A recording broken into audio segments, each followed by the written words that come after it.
This is our prime suspect, Jason Derek Brown.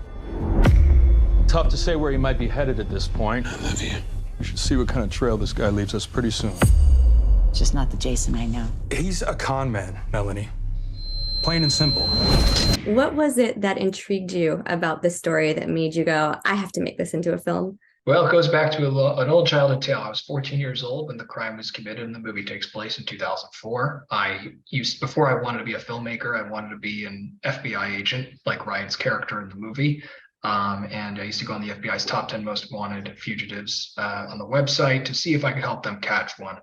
Around that time, Jason Derek Brown was a fugitive, and his face really stuck out because on that list you have Osama bin Laden, Whitey Bulger, mean, menacing criminal masterminds of all sorts of calibers. And you have this surfer dude punk from Southern California who just doesn't really seem to fit in. And, many years later, I was graduating from film school at the AFI. I was trying to figure out what my first feature would be. And one day I was storyboarding for a shoot, and all of a sudden Jason Derek Brown's face popped on the television, and I just saw the spiky blonde hair and the mug shot, so to speak, of him in a bright red hoodie. And it just really grabbed me. And I said, what? This guy's still missing? I couldn't believe it. It had been now almost 14, 15 years.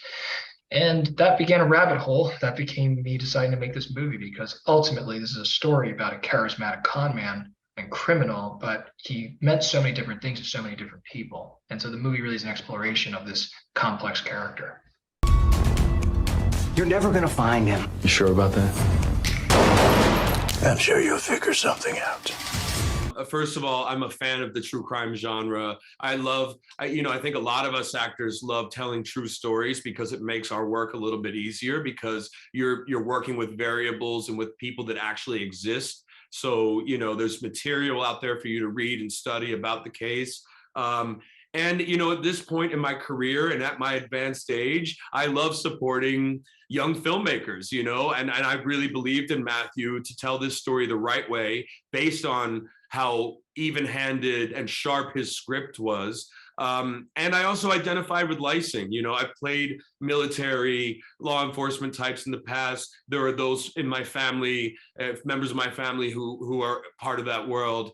And I also connected with Lysing's annoyance. This guy who's thumbing his nose at authorities, who has conned and hurt people and left a lot of injured in his wake, aside from his crime alone. I think that I could really identify with this man's pursuit of justice and wanting to bring this guy down. My brother's dead.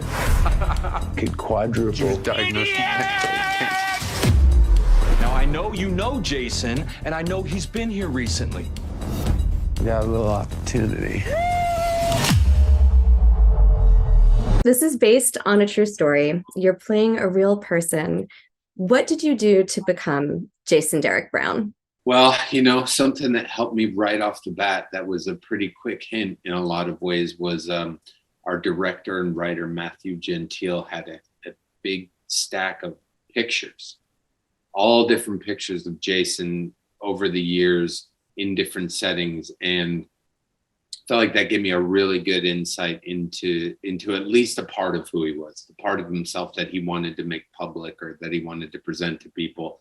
The jewelry, the certain kind of collared shirts, a lot of shirtless pictures, a lot of shirts open pictures, about his physicality, about his hair, about the kind of vibe or the kind of life he was living. I feel like, nowadays we can go on someone's Instagram and get a sense maybe of who they are based on their pictures. And it was kind of the same thing here, like looking at all these photos of him told me a lot.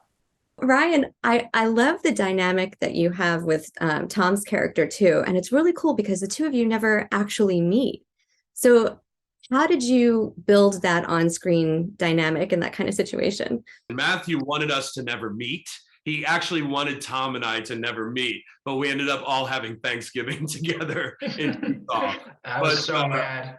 One of the only things that I regret about this movie is that I didn't get to do a scene with him, because I think he's so fantastic as an actor. He does a great job in this movie, and hopefully we'll find something to work on together again. Maybe Matthew will find something for Tom and I to do together, because what a great cast. Some I had worked with before, some I knew socially, but what a blessing for Matthew as a young first filmmaker to get this group together, and everyone came so prepared and ready to deliver. And it was clear we were all excited to be working on this project and telling the story. American Murderer is in theaters on October 21st and on demand and digital October 28th. I'm Sari Cohen. I'll see you next time. Tell me, where is your brother? And do not lie to me. Did you kill that man? I always tell you the truth. You know that.